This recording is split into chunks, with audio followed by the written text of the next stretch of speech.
नमस्कार दोस्तों, स्वागत है आप सभी का अजंता क्लासेज के यूट्यूब पर। दोस्तों, जैसा कि आप जानते हैं कि हम स्कूल व्याख्याता के हिसाब से इतिहास की सीरीज पढ़ रहे हैं और इतिहास के सीरीज में भी जो हमारा टॉपिक है वो है सिंधु घाटी सभ्यता।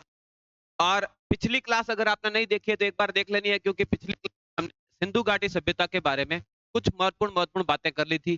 जैसे सिंधु घाटी सभ्यता का विस्तार कहाँ तक था, इसकी खोज कैसे हुई, इसका नामकरण कैसे हुआ, है ना, इसका उद्भव और विकास कैसे हुआ, ये सारी चीजें हमने पिछली क्लास में पढ़ी थी। एक बार रिवाइज के तौर पर देख लेते हैं पहले तो कि हमने पिछली क्लास में क्या क्या देख लिया था।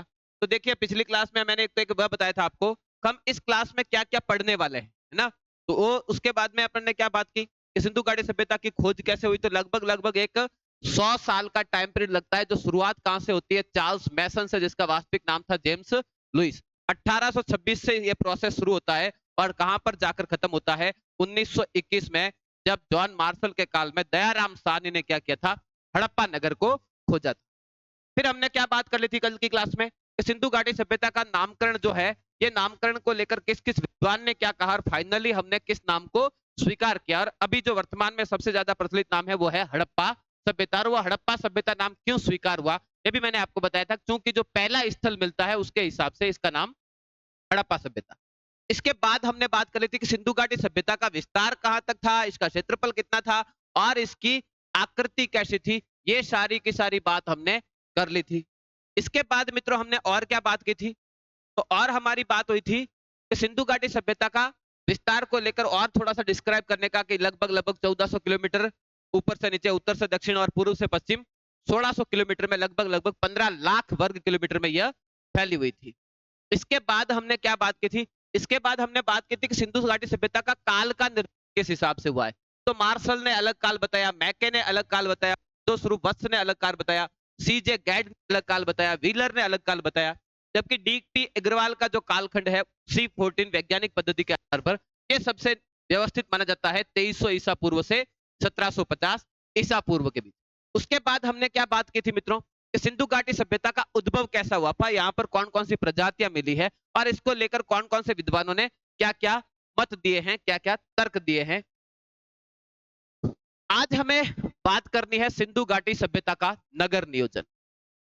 देखो मित्रों, ये बिल्कुल आश्चर्य का विषय होना चाहिए कि जिस कालखंड में दुनिया के बाकी सारे क्षेत्रों में मानव बर्बर अवस्था में जी रहा था, उस कालखंड में भारत में एक सुनियोजित नगरीय सभ्यताओं का उदय हो चुका था। सिंधु घाटी सभ्यता के जो नगर मिले हैं, उन्हें देखकर एक बात तो स्पष्ट रूप से हम कह सकते हैं, क्लियरली कह सकते हैं कि सिंधु घाटी सभ्यता के जो नगरों की स्थापना की गई है, ये नियोजित तरीके से की गई है। अर्थात पहले से प्लान के तहत डिजाइन की गई है कि हमें कैसा नक्शा चाहिए, कैसा नगर चाहिए, है ना। और अलग अलग स्थानों पर अलग अलग तरीके से प्लानिंग है। इस प्रकार से अगर हम बात करें कि जैसे जयपुर शहर की स्थापना की गई, जयपुर शहर लगभग लगभग सिंधु घाटी सभ्यता की तरह ही बसा हुआ है मित्रों। जो पंडित विद्याधर भट्टाचार्य ने जयपुर का नक्शा बनाया, वो सिंधु घाटी सभ्यता के नक्शे से बिल्कुल मेल खाता है, कुछ उसी प्रकार से बसा हुआ है। तो उसका नक्शा पहले से बनाया गया है, जयपुर शहर का पंडित विद्याधर भट्टाचार्य ने पहले नक्शा बनाया, उसके बाद में नगर की स्थापना की गई है। उसी प्रकार से सिंधु घाटी सभ्यता के नगरों को देखने के बाद ये इतना तय हो जाता है कि हो ना हो, इन लोगों ने नगरों की स्थापना प्लानिंग करके, नियोजित करके फिर उनको स्थापना हुई है। ये अचानक या धीरे धीरे विकसित नहीं हुए हैं। तो इसीलिए हमने जब सिद्धांत पढ़ा था कल सिंधु घाटी सभ्यता के उद्भव का, तो क्रमिक सिद्धांत कहीं ना कहीं इस ओर भी इशारा कर रहा है। तो हम ये मान के चलते हैं कि ये जो बड़े बड़े नगर है सिंधु घाटी सभ्यता के, डायरेक्टली मनुष्य यहाँ आकर नहीं बसा है, पहले वो झुकर जाकर संस्कृति में ग्रामीण क्षेत्र में रहते थे। अब अभी भी जो सिंधु घाटी सभ्यता के क्षेत्र मिले, अभी भी हमारे दिमाग में एक बहुत बड़ा भ्रम है कि सिंधु घाटी सभ्यता में केवल नगर ही होते थे। ऐसा नहीं है। अगर देखा जाए वर्तमान में, तो सिंधु घाटी सभ्यता के जो स्थल मिले हैं, उनको हम मुख्य मुख्य रूप से 4 भागों में बांट सकते हैं ना। एक तो क्या है, जो बड़े नगर है ना, राजधानी क्षेत्र है। जैसे हम हड़प्पा सभ्यता की बात करें ना, तो हड़प्पा है, मोहनजोदड़ो है, कालीबंगा है, ये बहुत बड़े बड़े नगर थे। ये मान के चलते हैं कि ये राजधानियां रही होगी, है ना। दूसरा, कुछ नगर ऐसे भी हैं, कुछ स्थल जो क्या है, बंदरगाह है। जैसे लोथल की बात करें, है ना, तो बंदरगाह के रूप में इनका विकास किया गया, व्यापार के दृष्टिकोण से इनको विकसित किया गया। कुछ स्थल सीमांत चौकियां हैं, सीमांत चौकी। और इसके अलावा कुछ नगर देखे जाए तो ग्रामीण है ना। अब हुआ क्या, जो पुरातात्विक विभाग के लोग हैं, मैंने आपको कल भी बताया था कि करीब करीब सिंधु घाटी सभ्यता के कितने स्थल खोजे जा चुके हैं, 2800 स्थल अब तक खोजे जा चुके हैं। लेकिन पुरातात्विक विभाग के जो लोग हैं, पुरातत्वविद हैं, उन्होंने इन छोटे छोटे जो ग्रामीण नगर हैं, ग्रामीण स्थल हैं, उनके ऊपर बहुत ज्यादा ध्यान ही नहीं दिया। उन्होंने अपना सारा समय किस पर लगाया, जो बड़े बड़े नगर प्राप्त हुए हैं, जैसे हड़प्पा है, मोहनजोदड़ो है, चंदुदड़ो है ना, कालीबंगा है, यहां पर ज्यादा समय बिताया। जो छोटी छोटी बस्तियां मिली वहां पर तो इन्होंने बहुत ज्यादा ध्यान। अगर उन छोटी बस्तियों का भी ठीक तरीके से सर्वेक्षण किया जाए तो पता चलेगा कि वो ग्रामीण से सभ्यताएं हैं, वो गांव है। तो सीधी सी बात है, अभी भी हम ऐसा ही रहते हैं। अभी भी वर्तमान में भी गांव, बड़े बड़े नगर भी होते हैं, छोटे नगर भी होते हैं, कस्बे भी होते हैं, है ना। अभी भी हमारे कुछ सिटी व्यापारिक नगर होते हैं। अब देखते हैं सिंधु घाटी सभ्यता में भी, जैसे हम बात करूं चन्हुदड़ो, तो चन्हुदड़ो क्या है, एक व्यापारिक नगरी है, व्यापारिक नगरी थी। चन्हुदड़ो व्यापारिक केंद्र था, है ना। हड़प्पा, मोहनजोदड़ो, कालीबंगा, ये बड़े नगर थे, ये राजधानियां थी। इसके आसपास में छोटे छोटे और भी कस्बे थे, इनके आसपास में छोटे छोटे गांव भी थे। लेकिन इनके ऊपर पुरातात्विक विभाग के लोगों ने अब तक बहुत ज्यादा ध्यान दिया ही नहीं है, उनका इंटरेस्ट नहीं रहा है। कुछ जो है वो सीमांत चौकियां है जो दूर दराज थी। तो अगर देखा जाए तो सिंधु घाटी सभ्यता के जो स्थल मिले हैं, इनको मुख्य रूप से आप चार भागों में बांट सकते हो। एक तो राजधानी, दूसरे बंदरगाह, तीसरा सीमांत चौकी और ग्रामीण। इसके अलावा एक और अपन कर सकते हैं, व्यापारिक नगर। कुछ नगर मुख्य रूप से स्थापना ही इंडस्ट्रियल एरिया के रूप में हुई थी। जैसे चन्हुदड़ो देखा जाए तो पूरी तरह से इंडस्ट्रियल एरिया था, वहां पर मनके बनाने के बड़े बड़े कारखाने थे। तो इस तरीके से पूरा एक कालखंड, पूरी एक सभ्यता है जिसमें राजधानी भी है, गांव भी है, बड़े नगर भी है, बंदरगाह भी है, व्यापारिक कोठियां भी है। सारी चीजों को ध्यान में रखकर क्या की गई है, इस सभ्यता की स्थापना की गई। अब अधिकतर कहते हैं, विद्वान कहते हैं कि सिंधु घाटी सभ्यता नगरीय थी, तो जो बड़े बड़े जो स्थल मिले हैं वो नगर ही है, इसी आधार पर नगर। लेकिन छोटी बस्तियां, अगर हम बात करें तो जो मोहनजोदड़ो है आपका, मोहनजोदड़ो, मोहनजोदड़ो करीब करीब 200 वर्ग किलोमीटर, अपना 200 हेक्टेयर में है, 200 हेक्टेयर। इसी तरीके से अगर हड़प्पा की बात करें, ये करीब करीब 150 हेक्टेयर में फैला हुआ है ना। इसी तरीके से कुछ छोटे नगरों की बात करें जो 100 से 80 हेक्टेयर में भी फैले हुए हैं, तो हम जैसे धौलावीरा की बात कर लें, धौलावीरा ये करीब करीब कितने, 80 हेक्टेयर में फैला हुआ है। काफी समय तक ये मानते थे कि जो सिंधु घाटी सभ्यता का सबसे बड़ा नगर है वो कौन सा है, मोहनजोदड़ो। लेकिन अभी हाल ही के साक्ष्यों में यह सिद्ध हो गया कि नहीं, मोहनजोदड़ो सबसे बड़ा नगर नहीं था। अभी हमें यह पता चला है कि सबसे बड़ा नगर जो है वो राखीगढ़ी। अब हो सकता है इससे भी बड़े बड़े कुछ नगर रहे हो, लेकिन अभी उनको खोजना बाकी है। राखीगढ़ी को लेकर ऐसा माना जाता है कि इसका जो क्षेत्रफल था, या ये लगभग लगभग कितने आपके 230 हेक्टेयर में फैला हुआ था, है ना। जो हमारे पुरातात्विक विभाग में काम करने वाले एक विद्वान हैं, अग्निहोत्री साहब ना, वीएन अग्निहोत्री, इनका कहना है कि राखीगढ़ी सभ्यता जो है, राखीगढ़ी जो स्थल है, ये करीब करीब 230 हेक्टेयर में फैला हुआ था। तो इस हिसाब से देखा जाए तो ये मोहनजोदड़ो से भी बड़ा निकल के आता है। और अधिकतर जो स्थल हैं वो कितने में फैले हुए हैं, लगभग लगभग 50 हेक्टेयर में फैले हुए हैं। तो जो बड़े बड़े नगर हैं वो 150, 200, 250 इतने बड़े भूभाग में फैले हुए, बड़े क्षेत्र में फैले हुए हैं। लेकिन अधिकतर जो स्थल है, अधिकतर जो नगर हैं, 50 हेक्टेयर में फैले हुए हैं, कुछ तो इससे भी छोटे हैं। तो ऑब्वियसली वो जो छोटे छोटे हैं वो ग्राम ही रहे होंगे। लेकिन अब तक हमने उन पर रिसर्च नहीं किया है, शोध नहीं किया, अनुसंधान नहीं किया है, बड़े बड़े नगरों पर ही खोज की है। तो हम ये कहते हैं कि सिंधु घाटी सभ्यता क्या है, नगरीय सभ्यता है। और यहीं से एक प्रश्न हमारा जो फैक्ट निकल के आ जाता है वो ये निकल के आ जाता है कि हमसे अगर प्रश्न पूछ ले जाए कि दुनिया का प्राचीनतम नियोजित नगर कौन सा, तो दुनिया का प्राचीनतम नियोजित नगर हड़प्पा को माना जाता है। विश्व का प्राचीनतम नियोजित नगर। कौन सा है? तो विश्व का प्राचीनतम नियोजित नगर हड़प्पा है। अब इनकी जो नगर नियोजन का सिद्धांत है, जो विन्यास वगैरह लिया इन्होंने, वो किस तरीके से लिया है, ये भी बड़ा शानदार है ना। देखिए किस प्रकार से इन्होंने नगर बसाए हैं। नगर नियोजन, तो जो नगरों का नियोजन किया गया है, नगर बसाने से पहले इन्होंने, मैंने कहा पहले ये लोग प्लान करते थे, बिना प्लान के किसी भी नगर की स्थापना नहीं हुई है। तो इनके जो नगर है वो किस प्रकार से बसे हुए हैं, ग्रिड पद्धति से, जाल पद्धति में बसे हुए हैं। इन लोगों ने देखो किस प्रकार से नगरों की स्थापना की। एक तो इन्होंने क्या बनाई है, मुख्य सड़क बनाई है बीचों बीच सेंटर में, जो करीब करीब 10 मीटर है ना, 33 फीट के आसपास में चौड़ी होती थी वो, ये मुख्य सड़क होती थी ना। उसके बाद में मुख्य सड़क के समकोण पर काटती हुई और बीच में सड़कें होती थी इस प्रकार से, है ना, ठीक है। और बीच में क्या होती थी, गलियां होती थी इस प्रकार से। ये गलियां करीब कहीं पर 1 मीटर तो कहीं पर 2.2 मीटर चौड़ी होती थी इस प्रकार से, जैसे कि हमारा जयपुर शहर बसा हुआ है ना। फिर इसके चारों ओर ये लोग क्या करते थे, परकोटा बना देते थे, किले की तरह।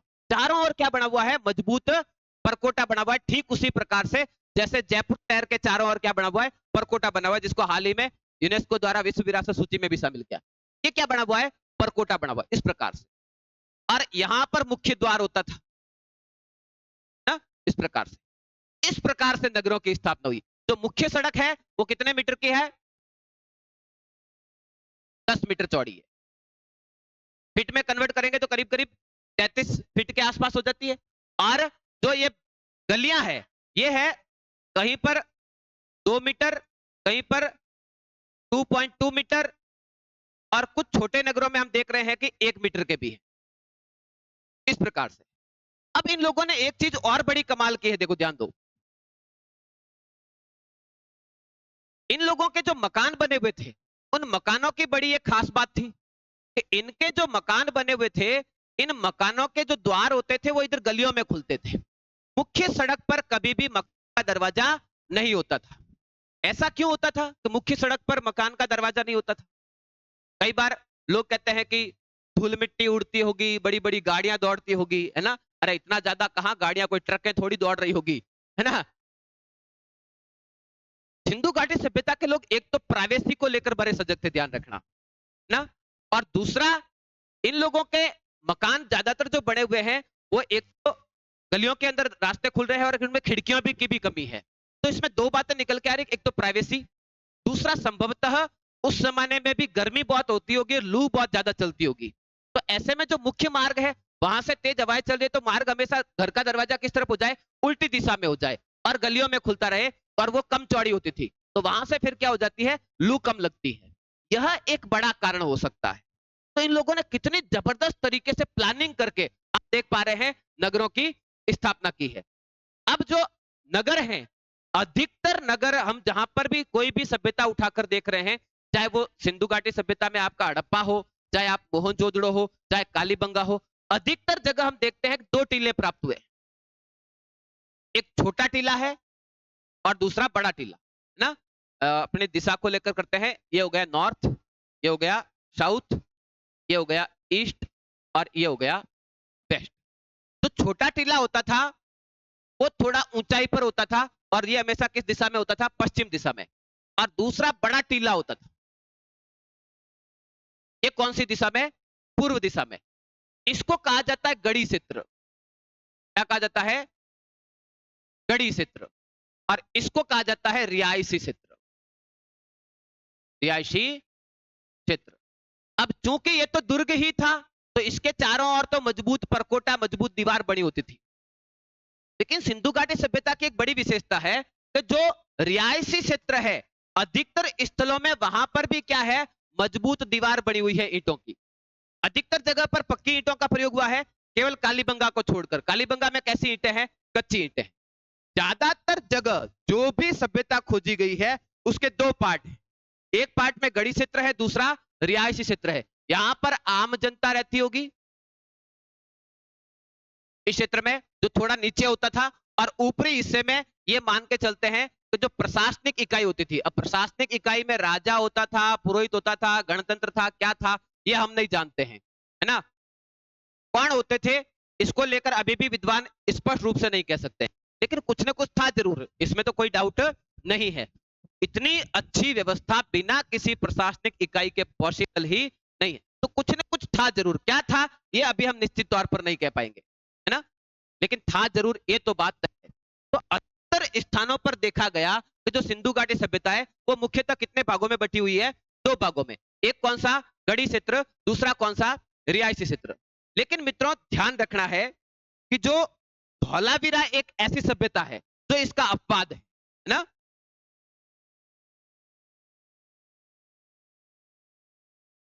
धौलावीरा इसका अपवाद है, तो इसको थोड़ा सा ध्यान रखना है, ये आजकल प्रश्न एग्जाम में बन रहा है। धौलावीरा, धौलावीरा के 3 स्तर प्राप्त हुए हैं मित्रों, है ना। एक ऊंचा गढ़ी क्षेत्र, एक उससे नीचे मध्य क्षेत्र, और उसके नीचे और एक बड़ा रिहायशी क्षेत्र, है ना। तो ये उच्च स्तर है, ये मध्य स्तर, और यह निचला भाग, निचला भाग। ये सवाल एग्जाम में बनता है कि एकमात्र स्थल सिंधु घाटी सभ्यता का, जो सिंधु घाटी सभ्यता का देखा जाए तो क्या है, अपवाद है ना। यह 3 स्तरों में बसा हुआ है, 3 स्तरों में बसा हुआ है। बाकी जितने भी स्थल प्राप्त हुए हैं, अधिकतर स्थल कितने स्तर में है, 2 स्तर, एक उच्च स्तर जिसको गढ़ी क्षेत्र कह रहे हैं, दूसरा निम्न स्तर जिसको रिहायशी क्षेत्र कह रहे हैं। केवल और केवल एक कौन सा स्थल है, धौलावीरा, जो कितने 3 स्तरों में बसा हुआ है। यहां को लेकर प्रश्न बनता है, ये थोड़ा सा ध्यान रखोगे। इसी तरीके से एक नगर और थोड़ा सा हमें ध्यान रखना है, चनहुदड़ो, है ना। हमने क्या देखा कि अधिकतर जो क्षेत्र हैं उनके चारों ओर परकोटा बना हुआ है, चारों ओर दीवार है ना, परकोटा है। ज्यादातर जगहों पर परकोटा किसका बना हुआ है, पक्की ईंटों का, है ना। लेकिन एक कौन सा ध्यान रखना है, एक तो कालीबंगा, कालीबंगा, कालीबंगा का जो परकोटा है कच्ची ईंटों का बना हुआ है, कच्ची ईंटों का परकोटा। और एक स्थल आप विशेष रूप से और ध्यान रखोगे, चनहुदड़ो,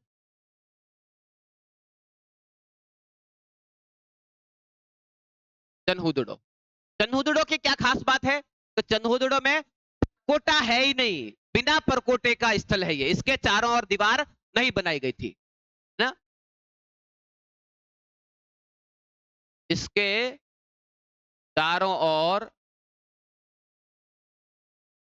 परकोटा नहीं था। तो ये भी एक क्या है, सिंधु घाटी सभ्यता का अपवाद है। अधिकतर सिंधु घाटी सभ्यता के नगरों के चारों ओर क्या है, परकोटा है, लेकिन चनहुदड़ो एक ऐसा नगर है जिसके चारों ओर परकोटा नहीं है।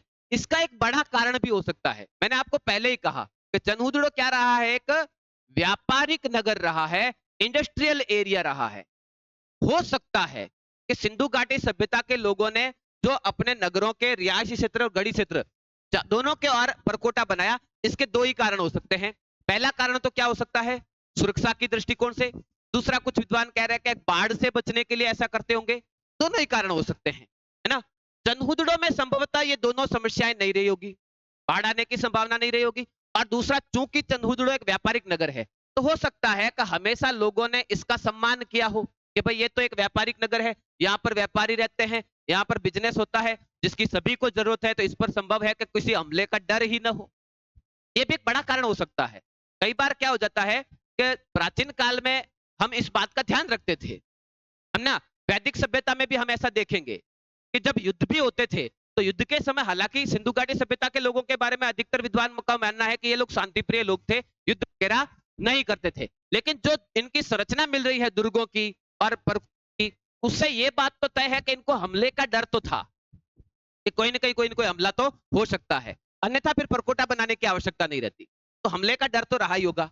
अब चनहुदड़ो के चारों ओर नहीं बनाया हुआ, तो इसका कारण यही रह सकता है कि हो सकता है कि उस व्यापारिक नगरों पर हमला करते ही नहीं थे, व्यापारियों के ऊपर हमला करते ही नहीं थे। तो भाई इन्हें परेशान नहीं करना है, ये चाहे किसी भी क्षेत्र का व्यापारी हो, ये अपना क्या करता है, सभी जगह व्यापार करता है, इन्हें छेड़ना नहीं करना है। ये एक बड़ा रीजन हो सकता है। स्पष्ट तौर से हम कुछ भी नहीं कह सकते, लेकिन इतना तय है कि सिंधु घाटी सभ्यता का चंदहुदड़ो एक ऐसा नगर है जिसके चारों ओर परकोटा नहीं था, और यह एक क्या था, व्यापारिक नगर था। ठीक है। उसके बाद में सिंधु घाटी सभ्यता की जो दूसरी बड़ी विशेषता, हम एक एक करके इस पर फोकस करेंगे। हमने नगर की संरचना कैसी होती थी उस पर बात की है, नगर किस तरीके से बसाए जाते थे उस पर बात की है। अब हमें इसके ऊपर क्या बात करनी है कि यहाँ पर जो भवन होते थे वो कैसे थे, भवनों का निर्माण कैसे होते थे, उसमें ईंटों का प्रयोग कैसे होता था, इसमें कैसे कैसे प्रकार के भवन होते थे, सार्वजनिक भवन होते थे, रिहायशी भवन होते थे, प्रशासनिक भवन होते थे, कैसे कैसे भवन होते थे, सारा कुछ हमें एक एक पॉइंट वाइज पढ़ेंगे। तो पहले हम देखते हैं कि जो सिंधु घाटी सभ्यता में जो मकान बने हुए हैं, भवन बने हुए हैं, अधिकतर स्थानों पर हम देखते हैं कि मकान किसके बने हुए हैं, ईंटों को। कुछ एक अपवाद छोड़ दे इसमें भी, जैसे सुरकोटड़ा। सुरकोटड़ा एक ऐसा स्थल है जहां पर स्थान पर पत्थर के मकान बने हुए हैं, हम बात करेंगे उसकी, वो भी एक अपवाद के रूप में देखेंगे। अधिकतर जगह मकान किसके बने हुए हैं, ईंटों के। ज्यादातर जगहों पर पकी हुई ईंटों के हैं। कालीबंगा एक इसका अपवाद दे सकता है जहां पर कच्ची ईंटों के मकान बने हुए हैं। तो ईंटें कैसी कैसी होती थी, उनका माप क्या होता था, कैसे प्रयोग होता था, कहां कहां प्रयोग होता था, तो यहां से भी प्रश्न बन सकता है। तो देखते हैं कि हड़प्पा सभ्यता में जो ईंटें होती थी वो कैसी कैसी थी। ईंटें मुख्यतः मित्रों 5 प्रकार की होती थी। कितने प्रकार की होती थी, 5 प्रकार की। हड़प्पा सभ्यता के लोग बड़े जबरदस्त, अधिकतर देखो आप चित्र में अगर देख पा रहे हो तो मकान, दुर्ग सारे किसके बने हुए, ईंटों के। अब देखो एक कच्ची ईंट होती थी, कच्ची ईंट का प्रयोग किसमें किया जाता था, रक्षा प्राचीर बनाने में और सड़क बनाने में। जो परकोट, अधिकतर जगह कच्ची ईंटों का परकोटा बनाया गया है, ठीक है। और जो सड़कें हैं वो भी किससे बनाई गई है, कच्ची ईंटों से बनाई गई है। फिर पक्की ईंटों का प्रयोग कहां होता था, तो जो विशाल भवन होते थे। अब हड़प्पा सभ्यता में तो हम देखते हैं 2 मंजिल के भी मकान है ना, मोहनजोदड़ो में, हड़प्पा में 2-2 मंजिल के भी मकान हुए हैं। या जो पूंजीपतियों के मकान थे, उद्योगपतियों के मकान थे, है ना, बड़े पूंजीपति थे, व्यापारी थे, उनके मकान विशाल भवन होते थे। या जो सार्वजनिक भवन होते थे, जैसे हम कहते हैं मोहनजोदड़ो में बहुत बड़ा क्या मिला, स्नानागार मिला। जैसे हम कहते हैं हड़प्पा का जो अन्नागार है बहुत बड़ा है ना। तो ऐसे जो सार्वजनिक, या कोई सभा भवन बनाया है, ऐसे भवन जो होते थे वो किसके बने होते थे, पक्की ईंटों के। फिर फन्नीदार गोल ईंटें होती थी। ये जो कुएं होते थे ना, कुओं की दीवार, हड़प्पा सभ्यता की एक बड़ी विशेषता है, अधिकतर मकानों में कुएं भी मिले हैं। वो कुओं की ईंटों की, कुआं का जो दीवार बनाई जाती थी वो किससे बनाई जाती थी, फन्नीदार ईंट से, गोल ईंट से बनाई जाती थी। अलंकृत ईंट, अलंकृत ईंट, ईंट के ऊपर कारीगरी की हुई, इसका काम होता था फर्श बनाने में। ये भी केवल और केवल मित्रों ध्यान रखोगे, कालीबंगा एकमात्र सभ्यता है जहां पर फर्श बनाने में अलंकृत ईंटों का प्रयोग किया हुआ है। मतलब ईंट के ऊपर डिजाइन की हुई है, चित्रकारी की हुई है, नक्शा बनाया हुआ है ज्यामितीय आकार के। ये केवल और केवल कहां से मिल रहा है, कालीबंगा से। बाकी जगह पर फर्श ईंटों को कूट कर भी बनाया जाता है, या फिर केवल मिट्टी को कूट कूट कर भी फर्श बनाए जाते थे। जो कालीबंगा सभ्यता है, यहाँ की जो फर्श है वो किससे, अलंकृत ईंटों से बने हुए हैं। तो स्वाभाविक है कालीबंगा कहां पड़ता है, राजस्थान में। और राजस्थान में हम देखते हैं कि हम चित्रकारी को रुचि प्राचीन काल से ले रहे हैं, और यहाँ आज भी एक परंपरा चलती है मांडने बनाने की। वर्तमान में भी राजस्थान के ग्रामीण क्षेत्रों में हम देखते हैं मांडने बनाए जाते हैं। और ये कोई आज नया नहीं है, ठेठ आहड़ सभ्यता से, कालीबंगा सभ्यता से हम देख रहे हैं कि हम ज्यामितीय आकार के चित्र बनाते थे। ज्यामितीय आकार के चित्र मतलब जिसमें त्रिभुज, वृत्त, वर्ग ऐसे प्रयोग होते हो। तो आज भी आपने अगर शादी ब्याह होते हैं अपने यहाँ पर, या जो होली दिवाली होती है, तब इस प्रकार के देखो हम मांडने बनाते हैं। ये कैसे हैं, ये ज्यामितीय आकार के चित्र हैं। ये इस प्रकार से मांडने आज भी बना रहे हैं, और ये कोई नए नहीं है। हम हड़प्पा सभ्यता में, या जो आहड़ हमारी यहाँ की जो सभ्यता रही है, वहां पर भी हम, वहां पर जो मटके वगैरह मिले हैं उनके ऊपर इसी प्रकार के ज्यामितीय आकार के बने हुए चित्र मिले हैं। सूती वस्त्र पर रंगाई छपाई करने के, प्रिंट करने के ठप्पे मिले हैं। तो राजस्थान में ये कोई नई बात नहीं है। राजस्थान में अगर अलंकृत ईंटों से बनाया जाए तो स्वाभाविक है ऐसा काम होता होगा। अच्छा, एक बात और विशेष है, हड़प्पा सभ्यता से एल आकार की ईंटें मिली है। ये भी थोड़ा सा विशेष है, ध्यान रखना। ये एल आकार की ईंट कहां काम आती थी, तो देखो हमारे यहाँ अभी जब हम मकान बनाते हैं, चाहे ईंटों का बनाओ चाहे पत्थर का बनाओ, जब कॉर्नर बनाना होता है तो हम क्या करते हैं, ऐसे ईंटों की एक दीवार बनाते हैं, फिर यहाँ पर एक दीवार बनाते हैं, इस प्रकार से हमारा मकान की दीवार बनती है। ये लोग कॉर्नर बनाने के लिए ईंट ही कैसी बनाते थे, इस शेप की। तो जहां पर भी कोना बनाना होता था, उस कोने में ये क्या करते थे, ये ऐसी ईंट लगा देते थे, उसके ऊपर उसके ऊपर उसके ऊपर। तो ये इनका एक बड़ा ही जबरदस्त मामला था। आज भी हम इस टेक्नोलॉजी का प्रयोग नहीं करते हैं कि जब भी किसी मकान का कॉर्नर बनाना है तो वहां पर एल शेप की ईंट, जैसे आपने कभी लाइट फिटिंग देखी होगी, लाइट फिटिंग में जब कॉर्नर लगाना होता हो, कहीं पर टी लगाना होता हो, तो हम क्या करते हैं, वैसा शेप बना के रखते हैं। उसी प्रकार से ये लोग पहले से वैसी ईंट ही बना के रखते थे कि कॉर्नर बनाना है तो एल शेप की ईंट लगा दो, उसके ऊपर ये बन गया आपका कॉर्नर। अब आगे दीवार जोड़ते जाओ भले ही, ये आपका मकान बन गया। इधर वापस एल शेप की ईंट लगा दी, इधर वापस एल शेप की, इधर वापस एल शेप की ईंट, ये हो गया आपका चौकोर। इस प्रकार से काम करते थे।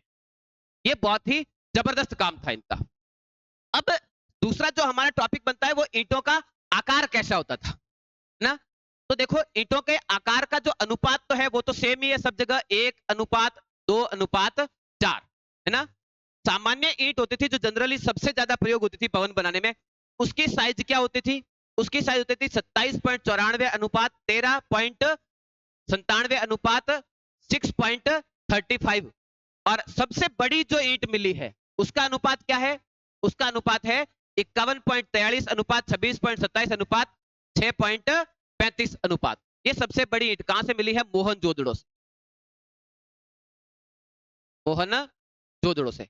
बाकी जितने भी प्रकार की ईंटें हैं, कहीं पर छोटी ईंटें भी है, कहीं पर इससे विशाल ईंटें भी है, सभी जगह जो ईंटों का प्रयोग हुआ है वो ईंटें चाहे छोटी हो चाहे बड़ी हो, उसका अनुपात क्या होता था, 1:2:4। जो हमारा जो विशाल स्नानागार मिला है वहां पर भी इसी प्रकार से ईंटों का अनुपात क्या है, वो है 40:30:10 ना सेंटीमीटर।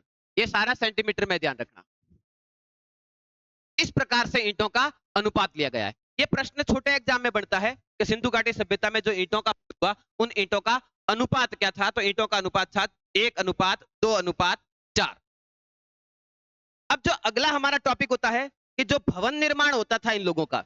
अच्छा एक बात और है, ये लोग ईंटों को जोड़ने के लिए किसका प्रयोग करते थे ना, जब मकान बनाते थे तो ईंटें किससे जोड़ते थे, तो कई स्थानों पर चूने का प्रयोग हुआ, कई स्थानों पर गारे का। लेकिन जब भी सार्वजनिक स्थल बनाना होता था, विशाल भवन बनाना होता था, तब ये लोग किसका प्रयोग करते थे, जिप्सम का प्रयोग करते थे, जिप्सम। और कई स्थानों पर इन्होंने बिटुमिनस का भी प्रयोग किया है, बिटुमिनस। जैसे जो मोहनजोदड़ो का विशाल स्नानागार मिला हुआ है, इसमें क्या लगा हुआ है, जिप्सम लगा हुआ है। और कई स्थानों पर नालियों में किसका प्रयोग हुआ है, बिटुमिनस का प्रयोग किया गया है। मैं आपको अलग से बताऊंगा कि हड़प्पा सभ्यता में जो नालियां बनाने की पद्धति है वो भी अपने आप में विशिष्ट है, वो भी जबरदस्त है, तो उसको तो हम अलग से ही समझेंगे। अगला जो हमारा टॉपिक होता है कि ईंटें इस प्रकार की। अब सवाल उठता है कि ये भवन किस प्रकार से बनाते थे, मकान कैसे होते थे इनके। तो देखिए भवन निर्माण, भवन इनके कई प्रकार के होते थे है ना। एक तो मान्य आवास होते थे। सबसे पहले तो ये लोग क्या करते थे, लगभग लगभग हर सभ्यता में क्या मिला है, एक दुर्ग का प्रमाण मिला है। फिर कैसे भवन होते थे, सार्वजनिक भवन होते थे ना। सार्वजनिक भवनों में हम क्या ले सकते हैं, जैसे कोई सभा भवन बनाया हुआ है, जैसे कोई स्नानागार बनाया हुआ है, कहीं पर अन्न भंडार के लिए अन्नागार बनाया हुआ है, और कहीं कहीं पर बावड़ियां भी बनी हुई है।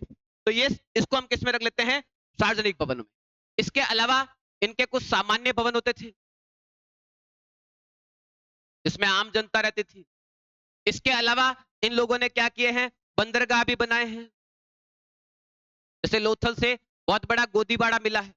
तो भवन कई प्रकार से, दुर्ग भी होते थे, सार्वजनिक भवन भी होते थे, सामान्य भवन भी होते थे, और बंदरगाह वगैरह भी बनाते थे। इसके अलावा इन लोगों ने दुकानें वगैरह और बना ली थी, है ना। आजकल जैसे आपके रोड पे शोरूम निकले हुए होते ना, उस प्रकार से सिंधु घाटी सभ्यता के लोग भी अपने घरों में दुकानें वगैरह भी बनाते थे, बाजार भी लगता था, है ना। इसके अलावा कुछ बड़े और रईसजादे वाले मकान लगे हैं। ऐसा लगता है कि वो किसके, पूंजीपतियों के मकान हैं। उस जमाने में भी अमीर होते थे, पूंजीपतियों के मकान। अब हम कैसे डिसाइड करेंगे कि ये पूंजीपतियों के मकान हैं। देखो हड़प्पा सभ्यता की एक बड़ी विशेषता है, यहाँ पर जितने भी मकान मिले हैं, हर मकान में स्नानागार तो होता ही होता था ना। स्नानागार तो ये नॉर्मल बात थी, लगभग लगभग हर मकान में क्या होता था, स्नानागार होता था।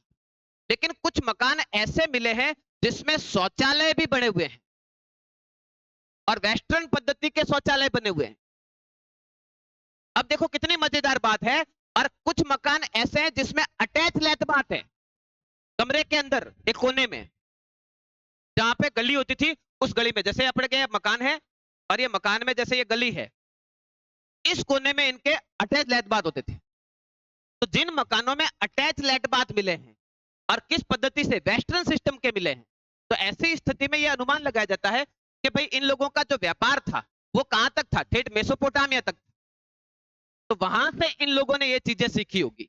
जॉन अब अपने मार्शल साहब का भी यही कहना है कि ये जो लेटबाथ वगैरह का जो सिस्टम आया है इनके पास और जो वेस्टर्न पद्धति से आया है, स्वाभाविक रूप से इनका जो वहां तक संपर्क था उसी का प्रभाव है। अब वहां तक संपर्क किसका, जो व्यापारी थे और पूंजीपति वो हो सकते हैं। तो जो व्यापारी थे और पूंजीपति थे उन्होंने अपने मकानों में क्या करवाया है, इस प्रकार से अटैच लेटबाथ भी बनवाए। एक बड़ी विशेषता है। तो देखो हर घर में स्नानागार तो मिला है, लेकिन शौचालय हर मकान में नहीं मिला है मित्रों, ध्यान रखना। स्नानागार हर मकान में बना होता था, लेकिन शौचालय हर मकान में बना हुआ नहीं होता था। तो जिन जिन मकानों में शौचालय भी मिला है वो हम मानते हैं कि ये किसके हैं, पूंजीपतियों के मकान है। तो मकान देखो कई इनके जो भवन निर्माण है, दुर्ग है, सार्वजनिक भवन है, सामान्य भवन है, दुकानें हैं और पूंजीपतियों के भवन। इस प्रकार के क्या मिले हैं, भवन मिले हैं। अब भवनों की भी अपनी विशेषताएं हैं, है ना। भवन बनाते समय इन लोगों ने किस किन बातों का ध्यान रखा है, ये देखने वाली बात है। एक अपन ने क्या कहा कि सिंधु घाटी सभ्यता में एक मुख्य सड़क होती थी जो करीब करीब कितनी होती थी, 10 मीटर चौड़ी होती थी। ठीक है। अब भवन निर्माण करते समय इन लोगों ने ध्यान रखा कि एक तो जो हमारा मकान है उस मकान का जो मुख्य दरवाजा है वो मुख्य सड़क पर कभी नहीं खुलता था। अब इन लोगों ने क्या किया, यहां पर जैसे इन्होंने क्या किया, कमरा बनाया, अपना घर बनाया है। इस घर में कुछ खास बातें ध्यान रखने वाला। एक तो यहां पर क्या होती थी, वापस एक पतली सी गली होती थी, वो कितने मीटर होती थी, 2 मीटर, करीब करीब 6.5 फीट चौड़ी होती थी। ठीक है। अब इस मकान का दरवाजा किधर खुलता था, इस गली में खुलता था। मजे की बात देखो कि आज जैसे ही हम कोई मकान बनाते हैं, मकान में गेट लगभग लगभग अधिकतर जगह सेंटर में रखते हैं। इन लोगों का मकान एक कोने में बनता था, जो गेट है ना वो कोने में होता था, या तो इस कोने में या इस कोने में। इस प्रकार से इनके मकान का गेट होता था। मकान कभी भी बीच में, दरवाजा कभी भी, मुख्य द्वार कभी भी बीच में नहीं होता था। दरवाजे कितने चौड़े होते थे, तो देखो दरवाजे सामान्य रूप से 3 फीट के होते थे, सामान्यतः कितने, 3 फुट के। लेकिन कई कई बड़े मकानों में दरवाजे 5 से 6 फीट के भी मिले हैं। नॉर्मल मकान में मकान का जो दरवाजा होता था वो कितने फीट का होता था, 6 फीट।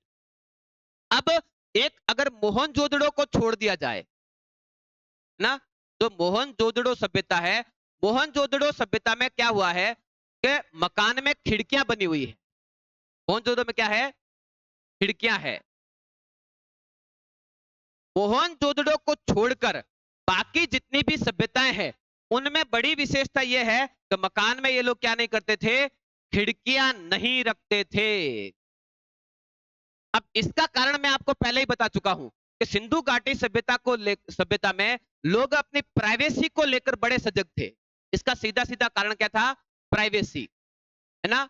इसी तरीके से मोहनजोदड़ो को छोड़कर बाकी सब जगह, मोहनजोदड़ो में क्या होते थे, रोशनदान होते थे, रोशनदान होता था। लेकिन सिंधु घाटी सभ्यता के अधिकतर नगरों में मकानों में रोशनदान नहीं होते थे। जैसे आजकल हम मकान बनाते हैं ना, अगर आजकल तो चलो बंद हो गया पिछले 10-15 साल से, लेकिन आप 20-25 साल पुराना मकान देखोगे तो मकान के बीचों बीच में जो आपका ब्रह्म कोण होता है, मकान का सेंटर पॉइंट, वहां पर आप देखो एक रोशनदान होता था। लेकिन सिंधु घाटी सभ्यता के लोग रोशनदान नहीं बनाते थे। केवल मोहनजोदड़ो में जो मकान मिले हैं वहां पर रोशनदान और खिड़कियों के प्रमाण मिलते हैं, मेहराब के भी प्रमाण मिलते हैं ना। खिड़कियां, रोशनदान, मेहराब, ये यहां पर मिलते हैं। बाकी अधिकतर जगह सिंधु घाटी सभ्यता के लोग अपने मकान में खिड़कियां, रोशनदान नहीं बनाते थे। इसका सबसे बड़ा कारण विद्वान बताते हैं कि सिंधु घाटी सभ्यता के लोग अपनी प्राइवेसी को लेकर बड़े ही सजग थे। जब मैं आपको एक एक नगर पढ़ाऊंगा ना, जैसे मोहनजोदड़ो अलग से पढ़ाऊंगा, हड़प्पा अलग पढ़ाऊंगा, कालीबंगा अलग पढ़ाऊंगा, चनहुदुड़ अलग पढ़ाऊंगा, लोथल अलग पढ़ाऊंगा, राखीगढ़ी अलग पढ़ाऊंगा। एक एक नगर को पढ़ेंगे तो वहां पर एक एक के अलग वापस बात करेंगे कि यहाँ पर क्या विशेषता रही है, वहां पर कैसे कैसे मकान मिले। यहाँ पर मैं एक आपको ऑल ओवर बता रहा हूँ कि सिंधु घाटी सभ्यता में अधिकतर जगह मकान जो बने हुए हैं उनमें क्या नहीं है, खिड़कियां नहीं है, रोशनदान नहीं है, और जो मकान का मुख्य दरवाजा है वो कहाँ बना हुआ है, कॉर्नर में बना हुआ है, कोने में बना हुआ है। ये तो एक बड़ी विशेषता हुई। उसके बाद में सिंधु घाटी सभ्यता के लोगों ने अपने मकान में एक बात का और ध्यान रखा है कि इनके मकान में आंगन होता ही होता था ना। आजकल जैसे हम नए मकान बनाते हैं पिछले 10-15 साल, तो हमारे मकानों में वर्तमान में आंगन बनाने की प्रथा धीरे धीरे खत्म हो रही है। कारण स्पष्ट है, अभी जमीन की क्या हो रही है, कमी है। मुश्किल से लोग प्लॉट लेता है और उसमें कहां आंगन छोड़ेगा, 20 बाई 45 का प्लॉट मुश्किल से खरीद पाता है आज के जमाने में, है ना। लेकिन सिंधु का अच्छा, अगर आज से 15-20 साल पहले, 30 साल पहले हमारे गांवों में देखते हो आप, तो गांव में भी आंगन होते थे। उसी प्रकार से सिंधु घाटी सभ्यता के लोगों ने अपने हर मकान में आंगन जरूर होता था, और आंगन में इनके क्या होता था, कुआं भी होता था। ये भी बड़ी विशेषता है इन लोगों की।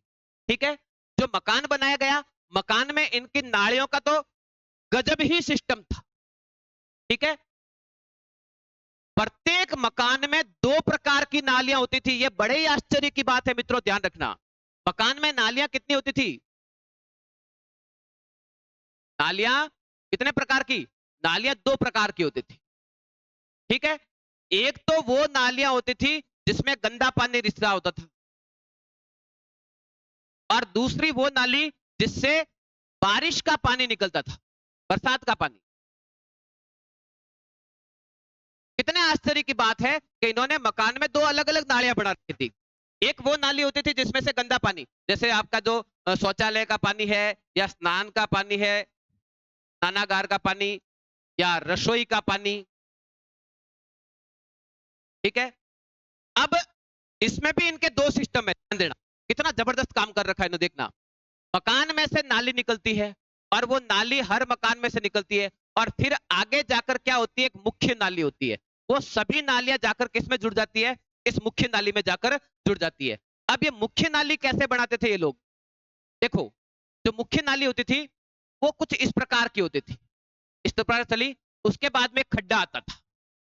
ठीक है, ये सारा पानी किसमें, इस खड्डे में, उसके बाद वापस ऐसे नाली, आगे गए, वापस एक खड्डा आता था, सारी पानी इस खड्डे में, खड्डा भर गया, उसके बाद वापस नाली।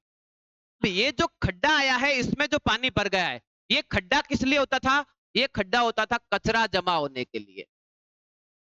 इतना जबरदस्त काम किया है। हम आज भी इस प्रकार का काम नहीं कर पाते हैं गांवों में।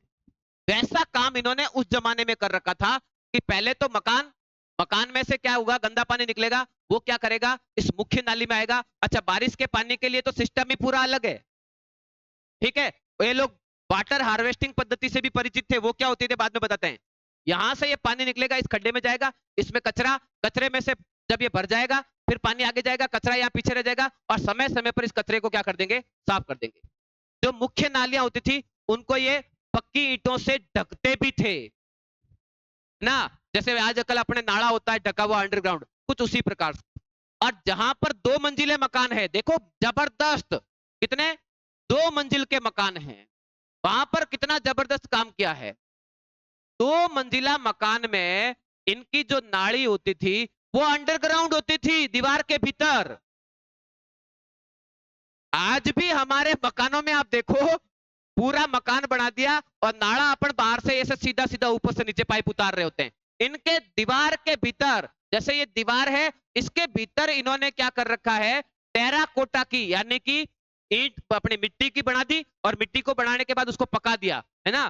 तो टेराकोटा की नाली होती थी, टेराकोटा की नाली।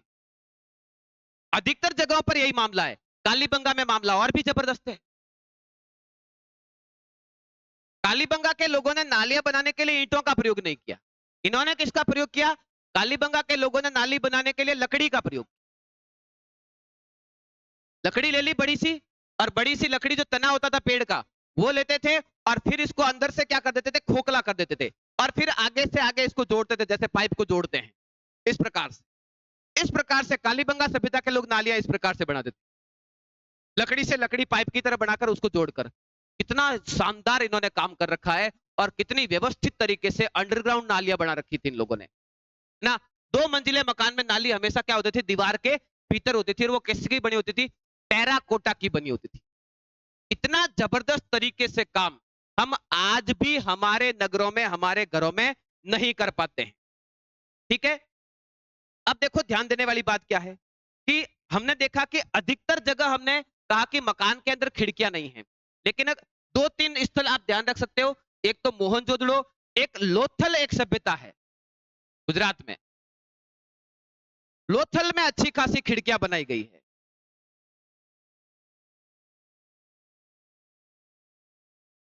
तो इसको भी हम थोड़ा सा ध्यान रख सकते हैं। एक तो मोहनजोदड़ो में रोशनदान होते थे, खिड़कियां होती थी।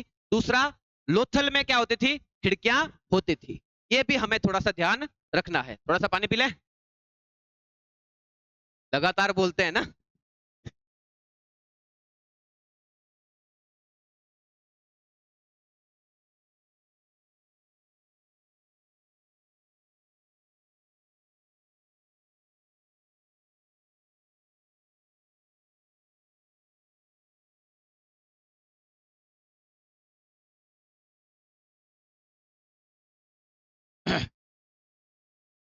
चलो, अब अगला जो हमारी बात है कि मकान की नींव कैसी होती थी। मकान की नींव, तो देखो सिंधु घाटी सभ्यता में अधिकतर स्थानों पर मकान की नींव में जो ईंटों के टुकड़े होते थे, टूटी फूटी जो ईंटें होती थी, वो नींव में डाली जाती थी। सामान्यतः यही होता था। सामान्यतः टूटी फूटी ईंटों से नींव भरी जाती थी। लेकिन 2 सभ्यताएं ध्यान रखना है। एक अली मुराद पाकिस्तान में, अली मुराद, और एक सभ्यता है सुरकोटड़ा। सुरकोटड़ा, इन 2 सभ्यताओं में ध्यान रखोगे मित्रों, ये वापस अपवाद है ना। यहां पर मकान की नींव पत्थर से भरी गई है। इन 2 जगहों पर, अली मुराद और सुरकोटड़ा पर, यहां पर मकान की नींव पत्थर से भरी गई है। ठीक है, अब अगला जो मुद्दा आता है हमारा, वो है मकान का फर्श। मकान का फर्श किसके बना होता था, तो मकान का फर्श भी किससे बना होता था, ईंटों से बना होता था। किसका बना होता था, ईंटों से बना होता था। तो जो लोग पूंजीपति लोग थे, उनके यहां पर तो ईंटों के बने होते थे। सामान्य घरों में ध्यान रखना मित्रों, मिट्टी कूट कर भी फर्श बनाया जाता था। मिट्टी कूट कर फर्श बनाते थे। लेकिन एक इसका वापस अपवाद, मैंने आपको कहा, पहले भी बता दिया, एक सभ्यता आप ध्यान रख सकते हो, कालीबंगा। कालीबंगा में कैसी अलंकृत ईंटों का प्रयोग हुआ है। अलंकृत ईंटों का प्रयोग कहां पर, कालीबंगा में। उसके बाद मकान की छत, है?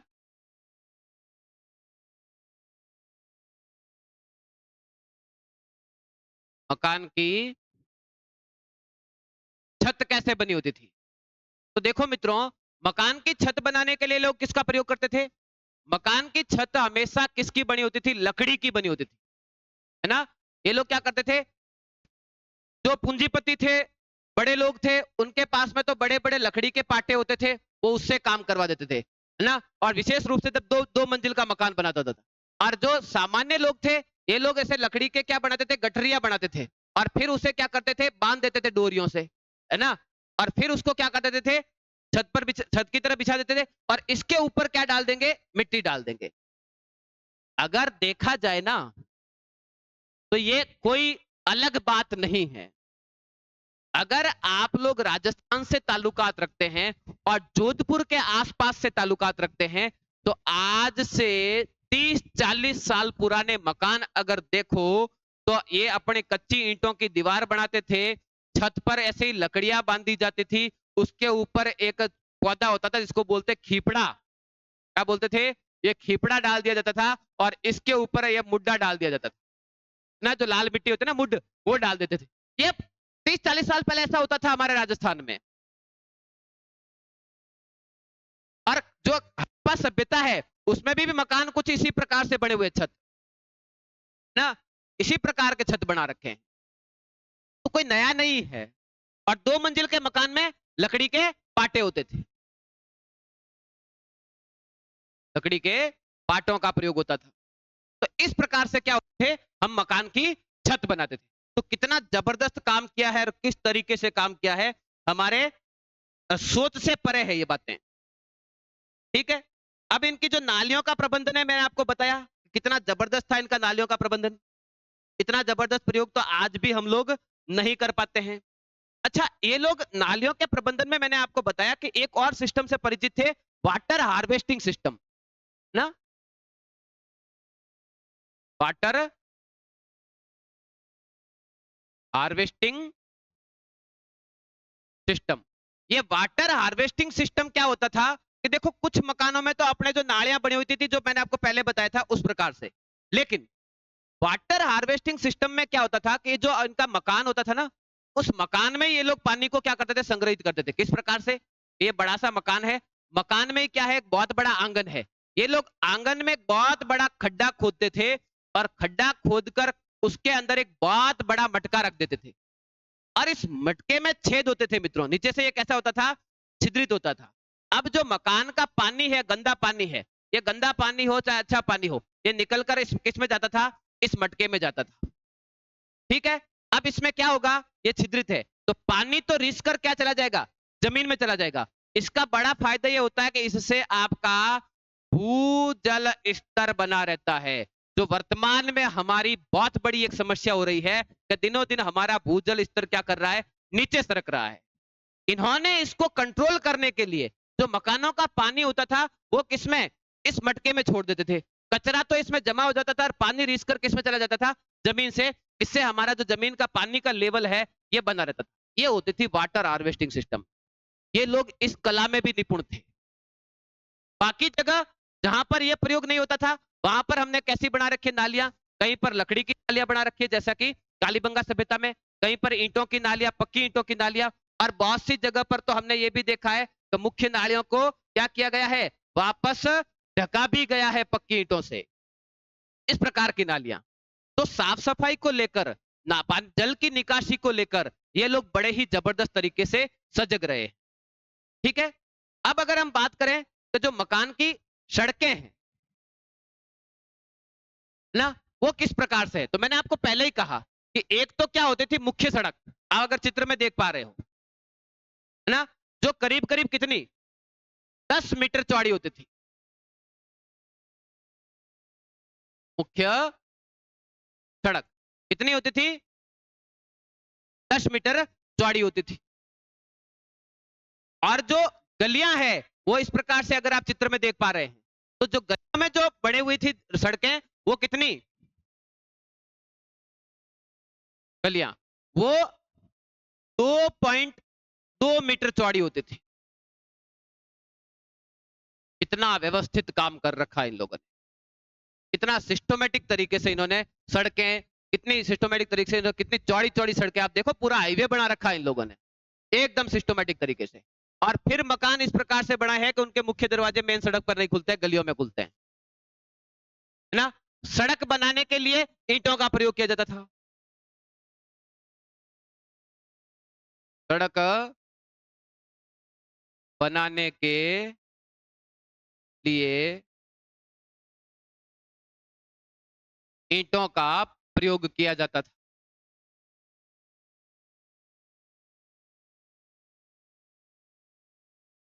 ईंटों से क्या करते थे ये लोग, सड़क बनाते थे एकदम सिस्टमैटिक तरीके से। सारी सड़कें ईंटों से निर्मित थी, कच्ची सड़कें नहीं थी। इन लोगों ने कैसी सड़कें, पक्की सड़कें बना रखी थी जगह जगह पर। ठीक है, तो इस तरीके से काम इतना बढ़िया ढंग से काम हमें आज भी हमारे गांवों में, हमारे नगरों में देखने को नहीं मिलता है, जितना व्यवस्थित तरीके से काम इन्होंने कर रखा।